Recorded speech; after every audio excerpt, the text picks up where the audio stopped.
بسم اللہ الرحمن الرحیم۔ وہ گورنمنٹ کے محکمے کا آفیسر تھا۔ اس کی بدلی لاہور سے کراچی ہوئی۔ بذریعہ ریل گاڑی اس کو کراچی جانا تھا۔ چنانچہ وہ اسٹیشن پہنچا اور ٹکٹ خرید لی۔ گاڑی جس لائن پہ کھڑی تھی اس کو وہاں پہنچنا تھا۔ اس نے سامان اٹھانے کے لیے کلی کو بلایا اور کہا، بھئی میرا سامان گاڑی تک پہنچا دیں۔ کلی نے سامان اٹھایا اور صاحب کے پیچھے پیچھے ہو لیا۔ چونکہ وقت بے حد کم تھا اس لیے صاحب تیزی سے پلیٹ فارم کی طرف چل رہا تھا۔ پیچھے سے کلی بھی سامان اٹھا کر بھاگا۔ وہ آدمی تیز تیز چل کر پلیٹ فارم پر بوگی کے دروازے پر جلدی پہنچ گیا۔ لیکن بھیڑ چونکہ زیادہ تھی اس لیے کلی سامان سمیت بھیڑ ہی میں پھنس گیا۔ صاحب بار بار رستے کو دیکھ رہا تھا لیکن کلی کا نام و نشان بھی نہ تھا۔ اتنے میں گارڈ نے وسل دی اور ٹرین چلنی شروع ہوئی۔ صاحب اس پر چڑھ بھی نہیں سکتا تھا کیونکہ پیچھے اس کا سامان رہ جانا تھا۔ بالآخر اس کو ٹرین چھوڑنی ہی پڑی۔ گاڑی سے رہ جانے کی وجہ سے صاحب کو بہت افسوس ہوا کہ میرا پروگرام سارا مس ہو گیا۔ گاڑی دور جاتی رہی اور مسافر ہاتھ ہلا ہلا کر اپنے عزیزوں کو رخصت کرنے لگے۔ جب پلیٹ فارم میں لوگوں کا رش کم ہوا تو سامنے سے کلی پسینے سے شرابور سامان اٹھائے ہوئے صاحب کی طرف بڑھتا ہوا دکھائی دیا۔ کلی قریب آیا تو اس کے چہرے پہ افسوس اور شرمندگی کے واضح آثار موجود تھے۔ صاحب مجھے معاف کر دیں، میں نے وقت پہ پہنچنے کی بہت کوشش کی لیکن بھیڑ زیادہ ہونے کی وجہ سے میں وقت پہ پہنچ نہیں پایا۔ صاحب کو غصہ تو بہت آیا لیکن سوچا گاڑی تو ویسے بھی مس ہو گئی ہے، اب اگر میں اس کلی کا قتل بھی کر دوں تو بھی گاڑی نے آنا تو نہیں ہے، لہٰذا غصہ ہونے کا کوئی فائدہ نہیں۔ کوئی بات نہیں، اللہ کو ایسے منظور تھا، ایسا ہی ہونا تھا، اس کی مرضی کو کون ٹال سکتا ہے۔ چلو میں آج نہ سہی کل چلا جاؤں گا، صاحب نے پیار سے مسکرا کر جواب دیا۔ جیسے ہی کلی نے یہ جواب سنا تو اس کے چہرے پہ بشاشت لوٹ آئی اور سامان اٹھا کر کہا، لائیں میں آپ کا سامان اٹھا لیتا ہوں، یہاں قریب ہی ریسٹ ہاؤس ہے وہاں لیے چلتا ہوں۔ کلی نے ریسٹ ہاؤس میں صاحب کا سامان رکھا اور باہر نکل آیا۔ کلی کو چونکہ علم تھا کہ صاحب نے کل پھر اسی اسٹیشن سے جانا ہے لہٰذا وہ تمام رات اسٹیشن پہ ہی رہا۔ اگلے دن صاحب مقررہ وقت سے پہلے ہی اسٹیشن پہنچا۔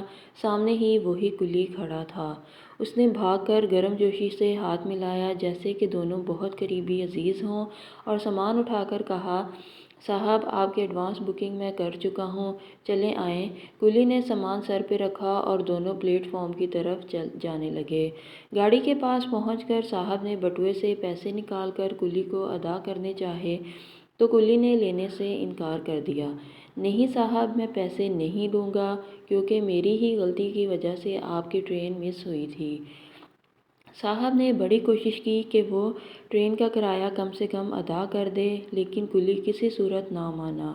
کلی نے صاف کہہ دیا کہ آپ مجھے پیسے نہ دیں گے تو میں زیادہ خوش رہوں گا۔ کلی نے اس کو گاڑی میں بٹھا دیا، پاس بیٹھا، گپ شپ لگائی، پھر باہر آ کر کھڑکی کھولی اور صاحب سے کھڑا وہیں باتیں کرنے لگا۔ کلی اس کو احسان مندانہ نظروں سے بار بار دیکھ رہا تھا۔ اتنے میں گاڑی سٹارٹ ہوئی تو وہ گاڑی کے ساتھ ساتھ چل کر صاحب سے باتیں کرنے لگا۔ ٹرین کی رفتار تیز ہوئی تو وہ اپنی جگہ کھڑا ہو کر الوداعی انداز میں ہاتھ لہرا لہرا کر صاحب کو رخصت کر رہا تھا۔ صاحب نے کھڑکی سے ہاتھ ہلا کر اس کے الوداع کا جواب دیا۔ اس کو محسوس ہوا کہ اس محبت مان اور چاہت سے تو کسی اپنے نے بھی اس کو رخصت نہیں کیا تھا۔ ٹرین چلی گئی تو کلی نے سوچا کہ صبح کا ناشتہ نہیں کیا ہے، ناشتہ ہی کر لوں۔ جیب میں ہاتھ ڈال تو جیب میں کئی نوٹ نکل آئے۔ گننے پہ پتہ چلا کہ یہ تو پورے 3000 روپے تھے۔ اس نے آسمان کی طرف دیکھا اور رو کر صاحب کو دعا دی، اللہ کا شکر ادا کیا۔ صاحب نے اس کو محسوس کیے بنا ہی 3000 روپے اس کی جیب میں ڈال دیے تھے۔ 20 سال بعد صاحب نے اپنی ڈائری نکالی اور اس میں لکھا، اس کلی کی وجہ سے لیٹ ہونے کا جو غم تھا وہ تو رات کو ہی ختم ہو گیا تھا لیکن اس کی محبت بھری الوداعی نظر آج 20 سال گزر جانے بعد بھی میرے دل میں ٹھنڈک پیدا کر دیتی ہے۔ مجھے ٹرین لیٹ ہونے کا غم و افسوس نہیں، افسوس اس بات کا ہے کہ ایک محبت بھرا انسان میں اسٹیشن پہ چھوڑ آیا۔ یہ بندہ گالیاں دے کر بھی اپنے غصے کا اظہار کر سکتا تھا اور کلی سن کر چلا جاتا، لیکن صاحب نے معاف کر دیا۔ معاف کرنے کا یہ نتیجہ نکلا کہ کلی نے احسان مانا۔ اس نے لیٹ ہونے کی وجہ سے سامان واپس اٹھا کر ریسٹ ہاؤس بھی چھوڑا اور صبح اس کا ایڈوانس ٹکٹ بھی لیا اور واپس سامان اٹھا کر گاڑی میں رکھا، دعائیں بھی دیں اور محبت سے رخصت بھی کیا۔ جی ہاں، جب انسان دوسروں کی غلطیاں معاف کر دیتا ہے تو ان کی غلطیوں کی تکلیف تو یاد نہیں ہوتی، لیکن معاف کرنے کا مزہ زندگی بھر انسان کو محسوس ہوتا ہے۔ جزاک اللہ خیر۔